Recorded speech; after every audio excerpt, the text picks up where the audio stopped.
for my Associates of Science to pursue medicine to become an orthopedic surgeon. Miriam Dia is also a junior here at CECA and is working toward her Associates of Arts with the inspiration to become a lawyer. And as you all know, Miriam and I are the co-founders of the Afro Student Alliance. We started this club when we found ourselves sitting in the back of our world history class waiting for something relatable to be mentioned.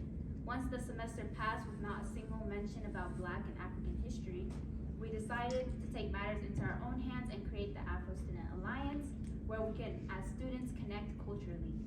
The vision of the Afro Student Alliance is to serve the CECA campus with educational, cultural, and futuristic development around Afro studies. To carry out this vision to the best of our abilities, we have organized an ASA Executive Committee. We have our media manager, Emmanuel Cindy Wembe, a junior here at CECA who has been a member since 2021. Cindy plans on pursuing psychology once finished with high school to become a therapist.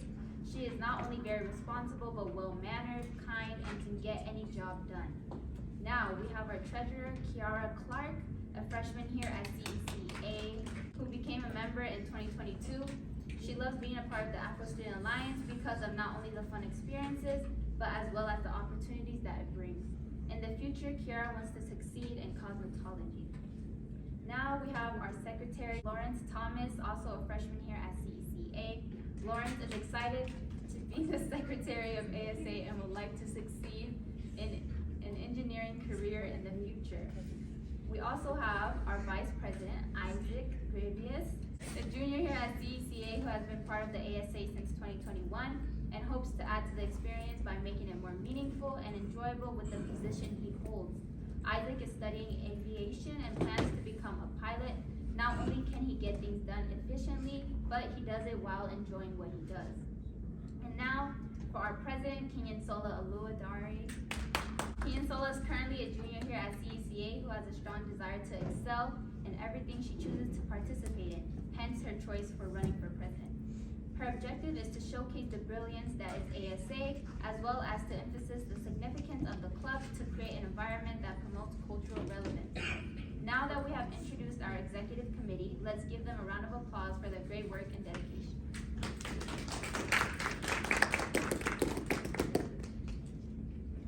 First and foremost, our club is not about racial or social identity, but about diving into the rich cultures and histories of the Afro community.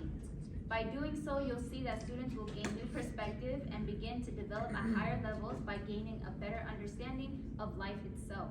We are looking to allow students not only to be a part of something that is bigger than themselves, but also to feel like they are as well. We want to help students be active members of their communities through volunteer and advocacy work, and this starts with the walls of our own school. This is not a club that just wants to hang out, but a club that wants to allow the opportunities for an understanding of Afros at a level that most courses do not offer. As a club, we strive to put forward opportunities for enhanced cultural excellence and intellectual growth through social, political, career development, and educational programs for our community. We are committed to recognizing the beauty and diversity that is the Afro community, all while raising the strong pride in our history, our future, and ourselves. By doing this, you will see that students will be better prepared for their future because they will have access to opportunities and information that they might not find elsewhere. They will be educated about the rich Afro culture and history within the African diaspora and will become successful leaders in our communities because they will have the space to grow into that role. Students will be able to come together to express their diverse cultures in a positive light.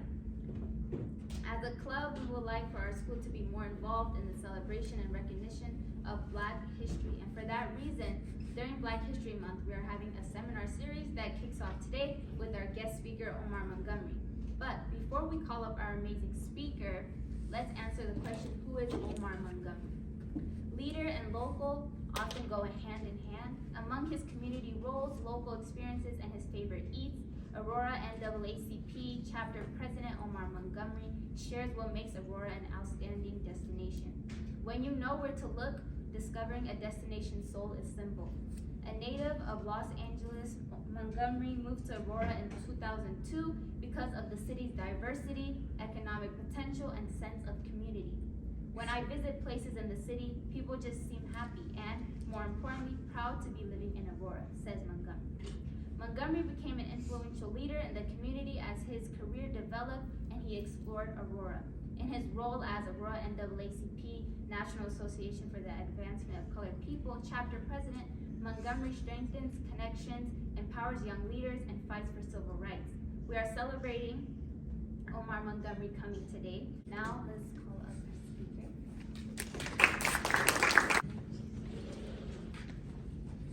Good afternoon, everyone. You know, I don't know about y'all. I come from a call and response culture, even in hip hop, from Run DMC, LL Cool J, Busta Rhymes.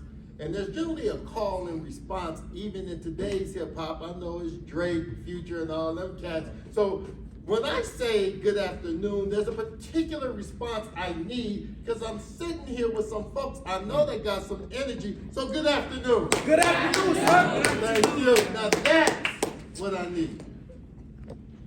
First, I want to thank the founders of this organization and the executive board for putting on this. I think they really need another round of applause. And before you do, let me tell you why. There are many schools. I work for a church. I'm also one of the directors for Equity, Culture, and Community Engagement for Cherry Creek School District, outside of being president of the Aurora branch of the NAACP. There are some schools that wouldn't allow affinity groups to exist. There are some schools in some states that's pushing back on affinity groups so that students cannot show up and be their authentic selves. So the fact that your school has an affinity group and that you have leaders that want to see it move past just those who founded it, that is a great accomplishment. So let's give the founders, the executive board, a round of applause for the work that they're doing. My promise to you is not to be long. They said 30 minutes. I've been a teacher. I've been a high school teacher. And if I tried to keep y'all speaking, and while I'm speaking for 30 minutes, y'all gonna look at me like I'm crazy. And then some of you gonna be like, am I in class? So I'm gonna try to keep it at about 15, 20 minutes. But my topic is young, gifted, and black. Young, gifted, and black. And I'm gonna talk about it in 4 areas. What do I believe? What do I feel? What do I think? And how do I act? When I think about the term young, gifted, and black, I think about Nina Simone, who wrote the song Young, Gifted, and Black in 1969. I think about the playwright, where the term even came from. Lorraine Hansberry, anybody familiar with the movie or the play, A Raisin in the Sun? When you think about that play or that movie, you think about that term, young, gifted, and black. Sidney Poitier, one of our first well-known black actors, long before we started talking about the Academy Awards and all these different things. Sidney Poitier played in the movie, A Raisin in the Sun, and became one of the best pictures to talk about black life during that time. And I also heard in there, you say, well, this concept of race and this concept of ethnicity, how do I identify as a black man? How do I identify ethnically as African American? And people will say, why do you take those definitions? And it's clear, because I don't know where the heck I came from. I did my 23andMe, it says Nigerian, but there's also this American part and there's also this lost part because I haven't connected with my people in Nigeria. So how do I work through that? See, one of your members here, father, is a good friend of mine. Papa Dia, and many of you probably know him, probably have heard of him, this, that, and the other. He runs the African Leadership Group. And him and I have said, we're going to connect our African culture and our African American culture to make sure we understand each other. So what does that have to do with young, gifted, and black? Because I started out saying, what do I believe? One, when people use negative language about our African people, about our black people, I cannot participate in that because I only believe in the best of what it is to be black. I'm going to repeat that. I only believe in what is the best in being black. I don't have time to use the N-word. Now, I grew up with NWA. I grew up when hip-hop first came out. I grew up before they started using the N-word and cuss words in hip-hop. Jackie Jeff and the Fresh Prince, Summertime. I grew up with Run DMC, LL Cool J, Stetson Sonic, World Class Wrecking Crew. Some of these, y'all like, what is this brother talking about? When we began to talk about MC Light, Queen Latifah, where they was talking about give me my respect as a black woman and as a person. See, for me, when I step into my blackness, I walk and people say, well, why are you so happy? Because I'm proud of who I am. I'm happy to be who I am.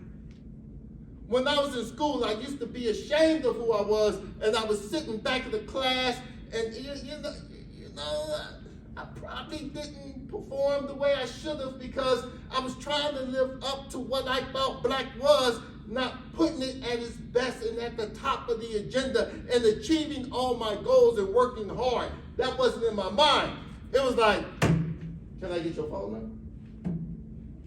It was like, can we go out?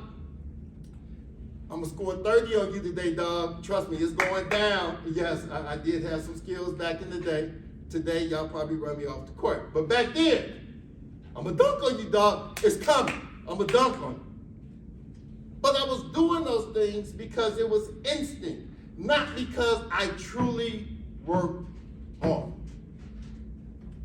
What do I believe? When I got to college, California State University of Long Beach, and I got my acceptance letter, not because I was the best student, because my father worked at the university. I had a privilege. And this is before we had all the computer stuff, and my father walked me into the dean of the vice president office and said, can you please get this boy in school before I choke him?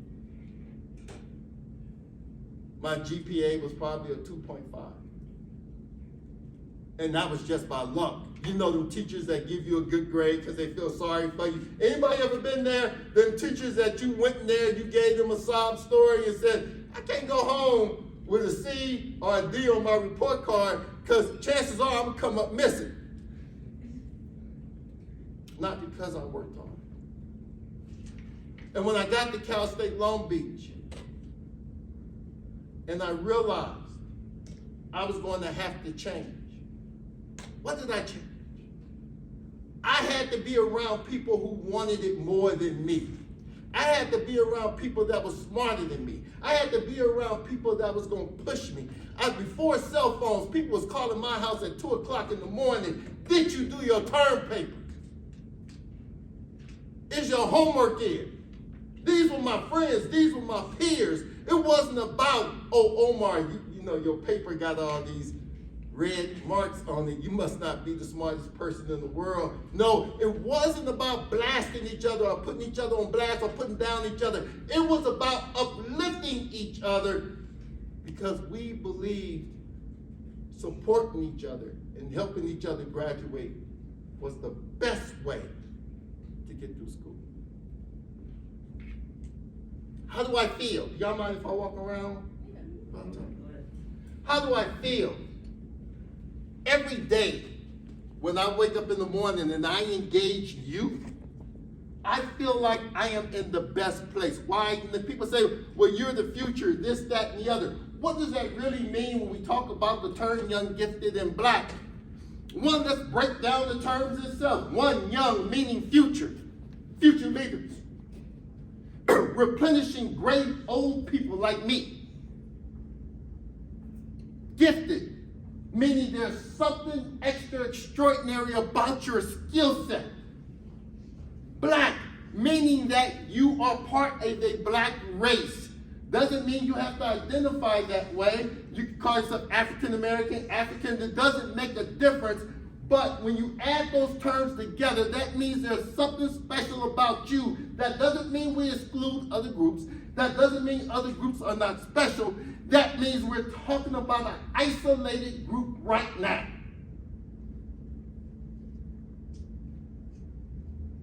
So when you step out, how do you feel when you wake up in the morning?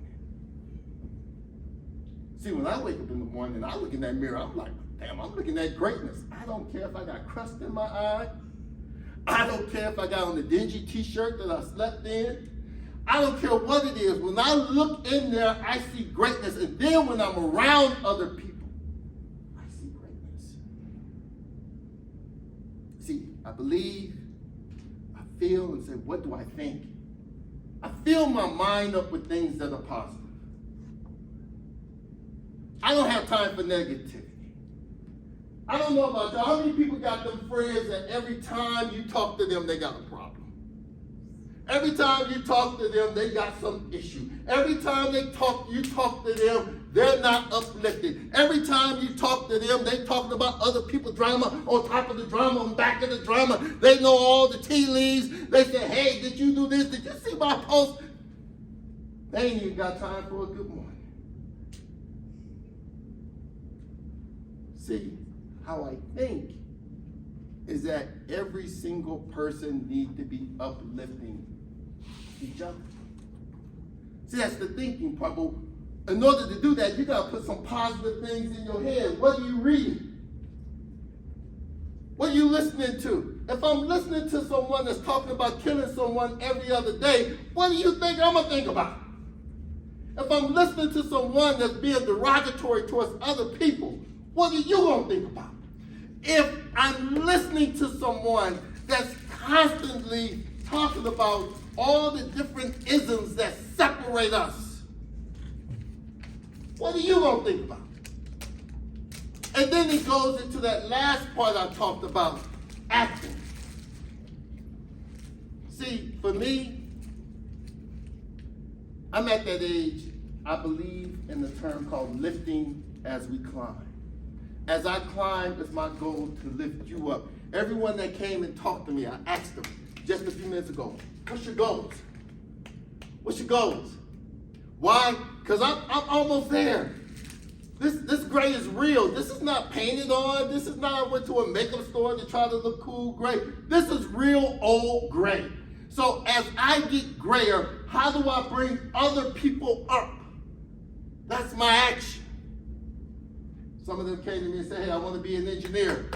You locked in the NAACP, National Society of Black Engineers. Brother said, hey, I want to go to the Air Force Base. A brother named Richard Lewis that owns his own IT company. I want to connect you with him. Sister said, hey, I want to go to Metro. The Chief Diversity Officer, Dr. Benitez, good friend of mine. I want to connect you. But should I be the only one lifting? What about your young brothers and sisters? What about your cousins? What about the younger people in the school that's looking up to you? How are you acting? How are you uplifting them? How is 8th grade uplifting 7th grade? How is 9th grade uplifting 8th grade? See, when you're all uplifting each other, no one should be failing.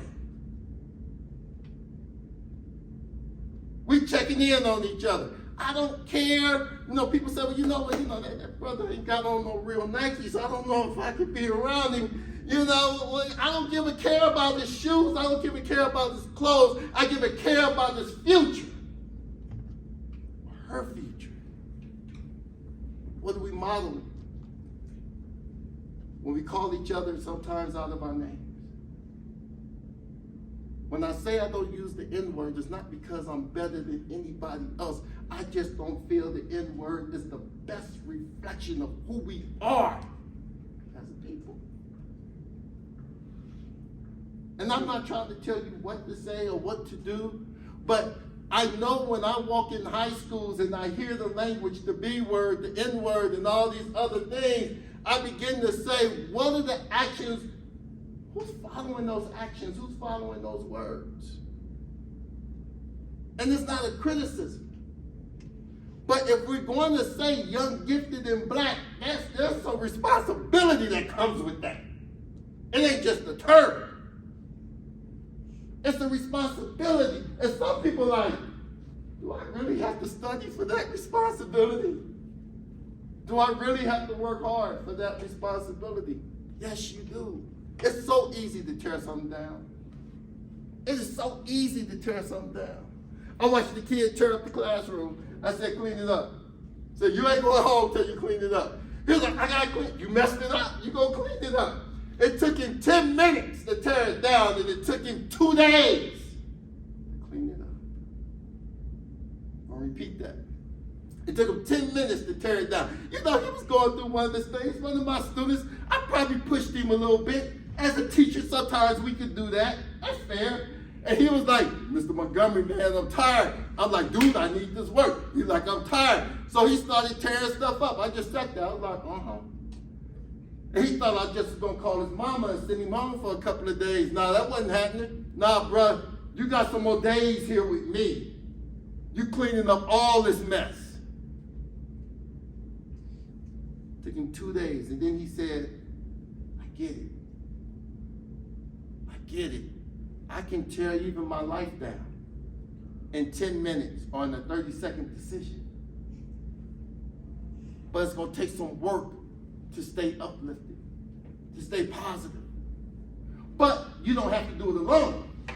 See, you surround yourself with people who have that same type of mentality. Trust me, y'all lifting the load together. For example, if you're trying to lift this table by yourself, it's awkward. But 10 of you lifting the table, you get the red, you got to go faster. Is that fair? Try lifting, just try, you're like, I got this, it's heavy. And after you lift it so many times by yourself, your back gives out, your knees give out. Then after a while, you just give up.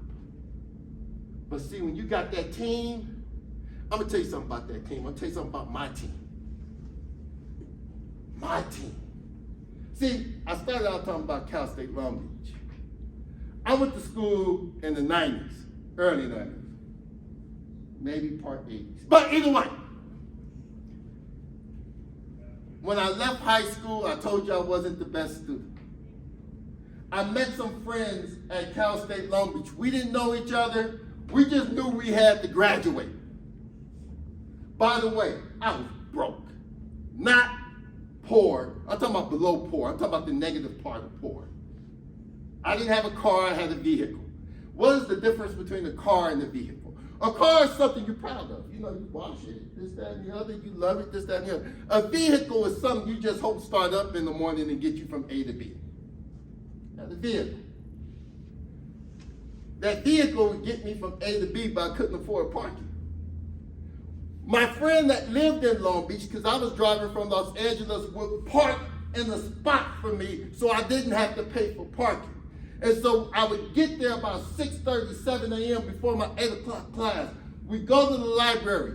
We check in on each other to make sure we had our homework, and we studied. And if one of us was falling short, we lifted the other up. That's my A team. By the way, if one of us didn't have money, we didn't go out and say, oh, that fool broke this, that, and the other. We would go into cars, look for change, you know, the change that fall in between the seats, and you hope you maybe got $1 in the middle console. I don't know if y'all hope for money. I hoped for money in college. And we would feed each other. Back then, they had Tuesday night tacos at Taco Bell, 29 cents. Those who remember. 29-cent tacos. We get about 10 tacos and we all fed each other. We all graduated around the same time, maybe a semester or two apart. Not because we were the smartest, but because we surrounded each other and uplifted each other. So when we talk about young, gifted, and black, it's about how you feel, what you believe, what you think, and most important, how you act. And people say, my son, he's like, oh, Pops, your expectation is too high. I said, I haven't even got the high yet. You complaining here? I haven't got the high yet. These are just the base standards I have for you, son. The base standards. Show up, be professional, be kind, be courteous. Treat people with dignity. Don't call people out their name. And when you go to class, do the best you can, and I will always love you. He said, well, after I do all that, what's next? Oh, okay, well, what's next? Well, when you do all that, the list gets longer because your responsibilities become more.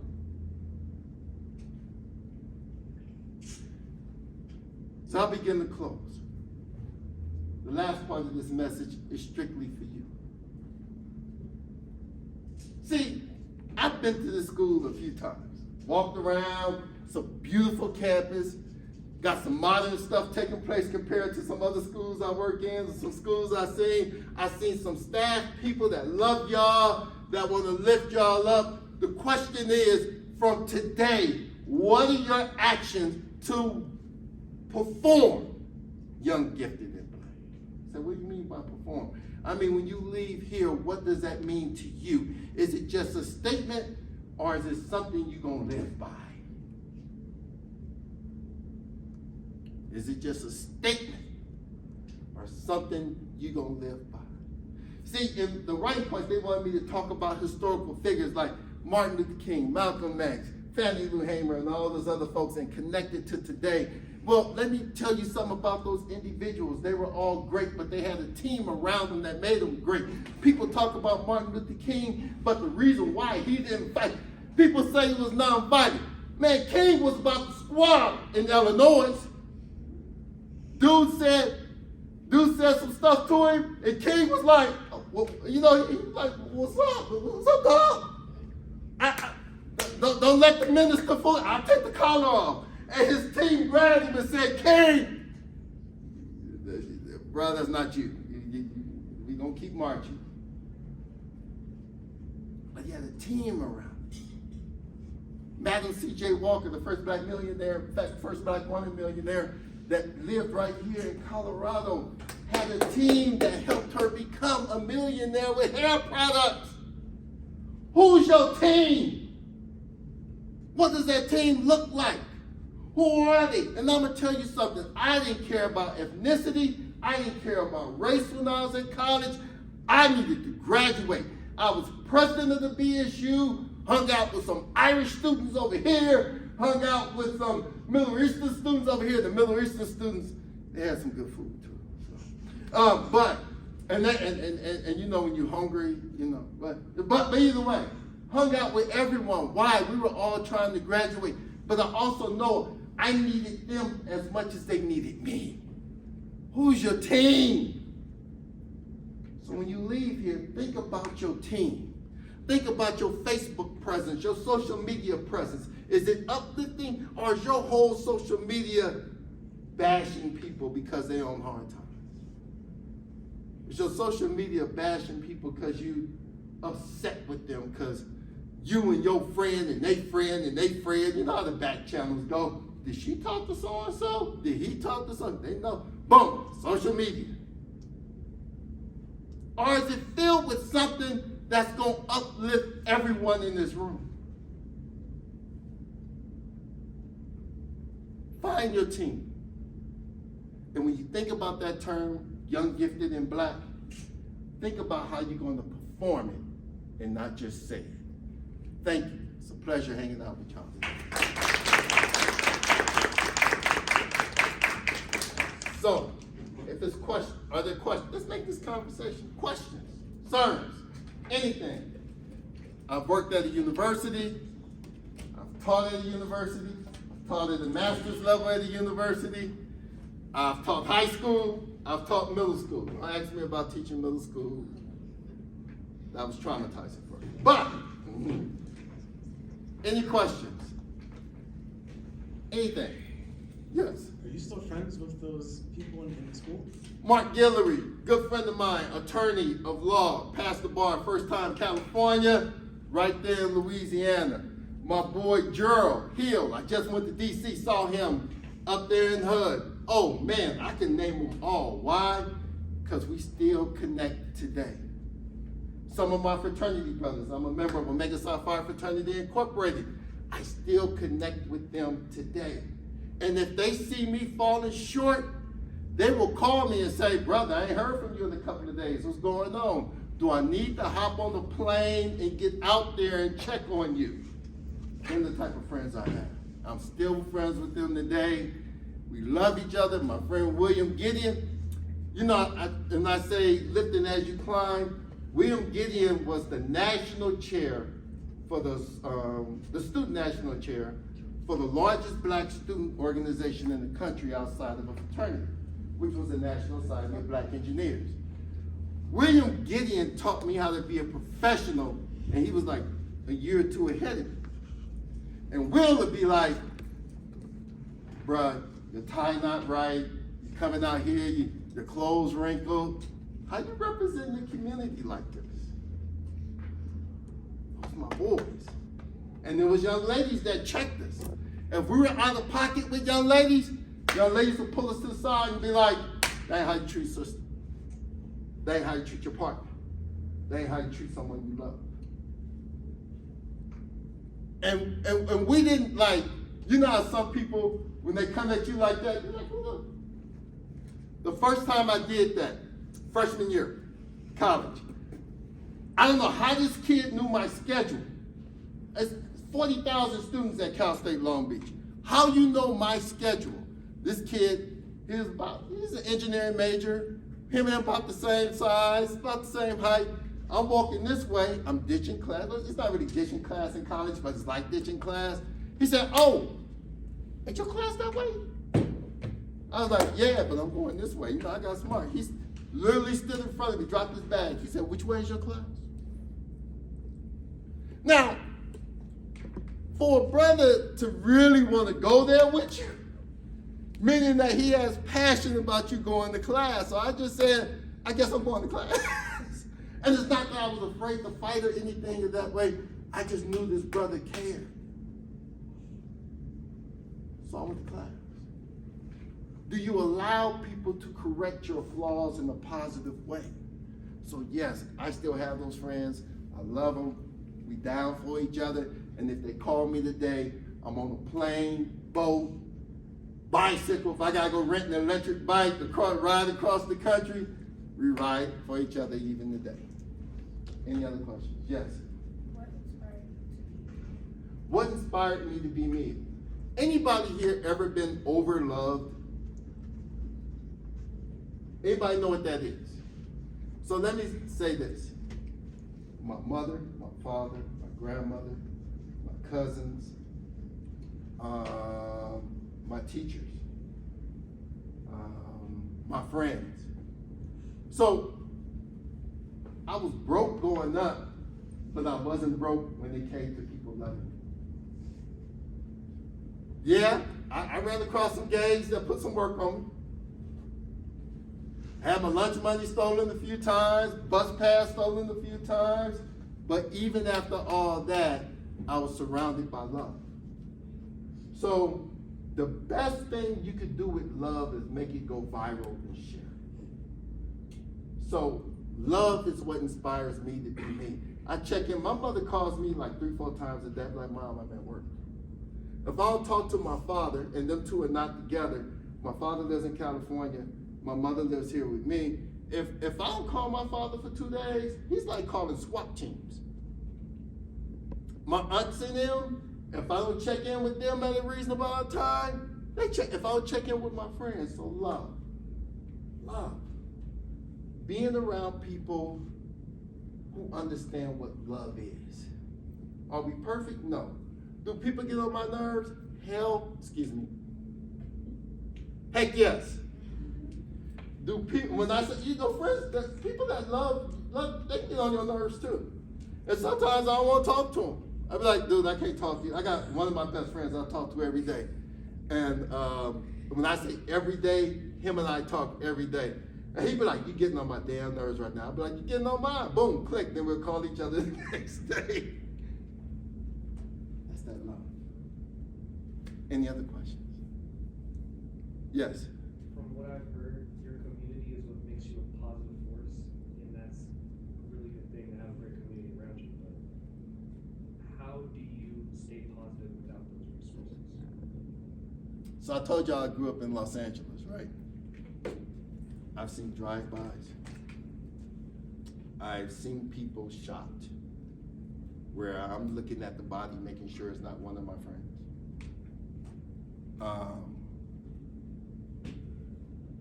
I was in an environment where it was life or death. I had to take the city bus to school. There wasn't no school bus. I had to go through like 4 different gang territories. And you know, when you're going through 4 different gang territories, you learn how to think on your feet real quick.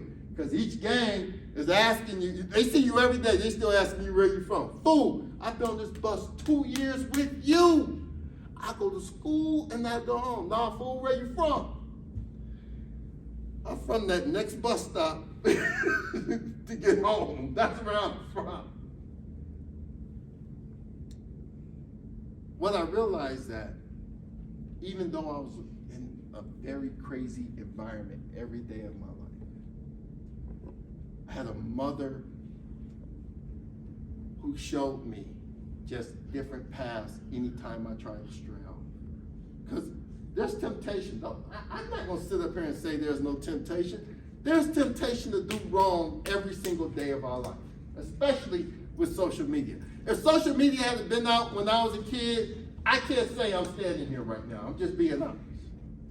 Because I was like distracted. I'd be like, oh, for real? Oh, we're about to go do what? Oh, yeah, I'm down. You know, you get that energy, that adrenaline start flowing. You're like, oh, we're about to get school, go to McDonald's, then we're going to go to that other school, and we're going to get into a fight. Oh, yeah, I'm down. But then I thought about it. I got to face my mom when I get home. The disappointment my father would have if he found out I did some of these things. The disappointment my grandmother would have, who I love so much. And the disappointment of looking at myself in the mirror. I talked a lot of game about hurting people, but I really couldn't because I'm like, oh, you hurt. I feel bad. I was soft. I was soft. I talked hard, but I was soft. I would talk like I'm like right about to get into the fight. You know those people? What's up, fool? This, that, and the other thing. You'd be like, I really don't want to fight. It's not about winning because I was scared. I really didn't want to fight that person. It was all a performance. So I find the way, you find them ways to back out of a fight. I'll catch you next time, fool. Next time I got you. Next time. And then you see that person next time. What's up, dog? Before they go to fight. I say that to say, even in those environments, I had to find something positive. And sometimes that is the most difficult thing in the world. Because sometimes you're coming home to negativity. Sometimes the negativity is in your community. Sometimes the negativity is even in your school.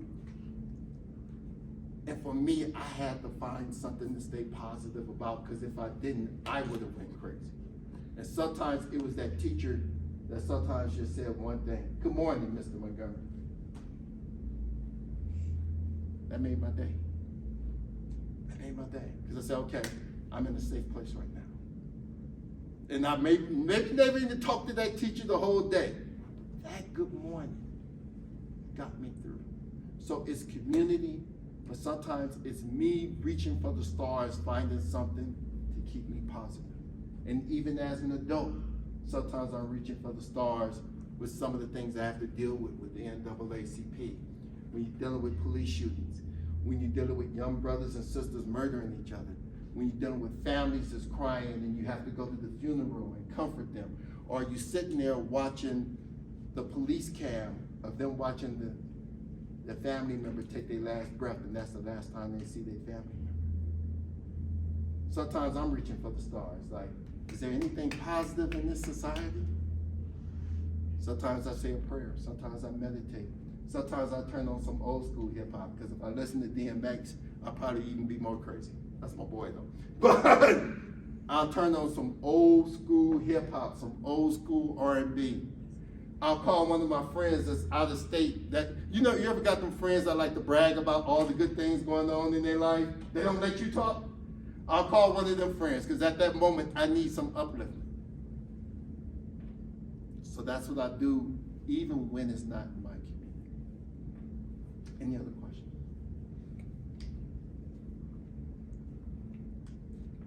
Any other questions? If there are no other questions, I just want to say it's always great being in space with all of you. I wish you all the best. And if there's anything I can, oh, yes. I just wanted to ask, what's your opinion on HBCUs? HBCUs? That Cal State Long Beach University is the blackest university on the West Coast, although it's not an HBCU. So let me put that plug out there, and I'm glad you got that on tape. Now, let's talk about the real HBCUs. I love HBCUs.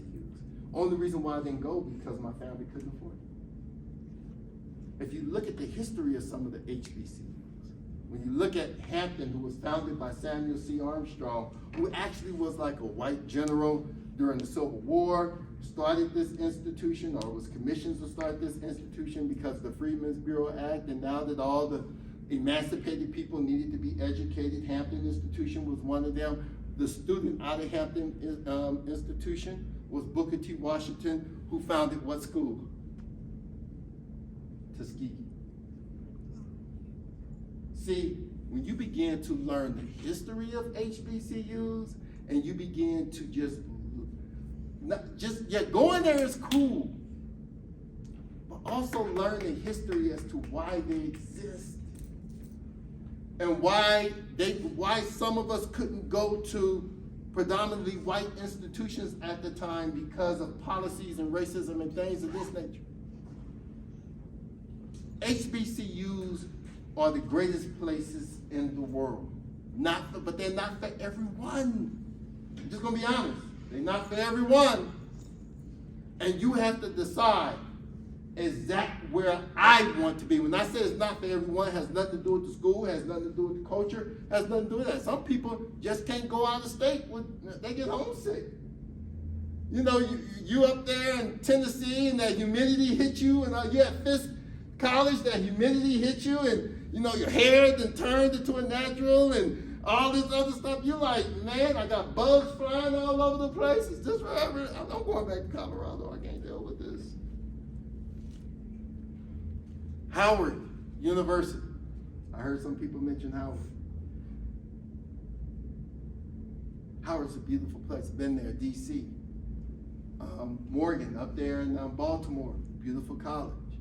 You go down to the Georgia schools, you got Savannah State, Morehouse, Clark, you got Spelman, all of them great institutions. You have to figure out what's the fit for you. And I would say this, if you can visit them, visit them. If not, they got virtual tours you can take online now. I didn't have that growing up. Matter of fact, we were still registering on paper when I was you'll know the difference. When I had to go to a gym and register on the card, we would forge professional, y'all still taping. But anyway, yeah, that's what we did. We did register. So I love HBCUs. Learn the history of them. Just don't look at where they're at today.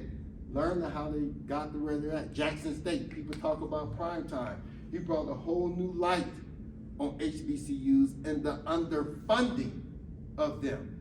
North Carolina A&T, a lot of community leaders have come out of North Carolina A&T. Some people don't even think about North Carolina A&T. Beautiful schools. So, any other questions? Yes. You spoke to the isms that exist in our community, and racism, colorism, so on and so forth. How do you still feel great when it's your own community that might be trying to attack you with those isms? Then when it's your own community, anybody got relatives that get on your nerves? Let's be honest. Anybody got relatives that get on your nerves? Okay. Do you still love those relatives? Sometimes people hurt you because they're the closest to you. And unfortunately, there's still people who believe the only way I come up is putting people down. So they begin to find what's different. You light, I'm dark. You have an accent, I don't. You short, I'm tall. You have beautiful hair, I got no hair. People find reasons to put other people down. Now the question is, when it comes to isms, it has that extra sting, because now you're talking about something I can't even change. I can't change my skin, I can't change my height. I can't change these things. So why are you talking about me and putting me down? How come I can't be as beautiful as you, regardless of your race, gender, ethnicity, sexual orientation, religion, this, that, and the other? How come we all just can't be beautiful? For some people, they don't look at life that way. And I'm even going to narrow it down even more specific, which is why your father and I talk a lot. I've had some of my African American friends talk bad about our brothers and sisters that come from the continent. What are they doing here? This, that, and the other. Oh, they talk like this, that, and the other. Instead of realizing that, man, we just a ship away from coming from the same spot, bruh. Just a ship away, bruh. Just a ship away, dog. I'm just telling you. Just a ship away. And they're like, no, you know, nah, bro, we're just a ship away. So I say that to say, we have to continue to uplift each other, be patient, realize that, at least for me, more of my friends uplift me than those that put me down. More of my friends uplift me than those that put me down. And so, and then we have to figure out sometimes how do we step back from some people that have that negative energy. Because I can only give you so much energy at times. I can only give you so much love at times. I'm going to love you. I'm going to try to lift you up. But if I'm lifting you up and you bringing me down, I may have to cut that cord and come back and get you another day. Because I can't have my everyday impacted because you're not ready to lift yourself up. Because it ain't me pulling you up, it's you climbing up and I'm helping you. That's a big difference than me pulling up dead weight. I don't have time to pull up dead weight, but if you climbing, I'm there with you. So some people, we still got to continue to educate in forums like this. We got to continue to think about how we practicing. Are we saying things about people? Are we talking about people, ethnicity, race, gender, religion? Are we saying negative things? And if we are, how are we acting? Are we checking ourselves first? If we checking ourselves and we living that life, good. But it starts internally first. People begin to see how you act.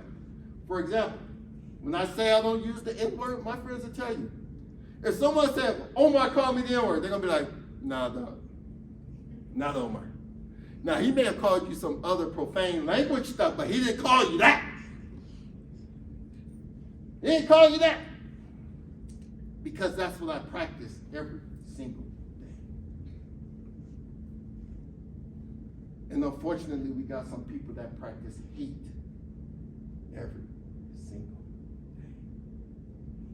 But the more we educate each other and we live that positive life, we can begin to dismantle and we can begin to weaken those who are filled with hate. We can weaken their language, we can weaken their actions, and we can show that love and loving each other prevails. Any other questions? Once again, I just want to thank y'all. It's great being in this space with you. Anytime you need me to come back or anything that you need, please let me know. Enjoy your dance this evening. I hear it's going to go down. I would come here and party with y'all, but that's not going to happen. Thank you.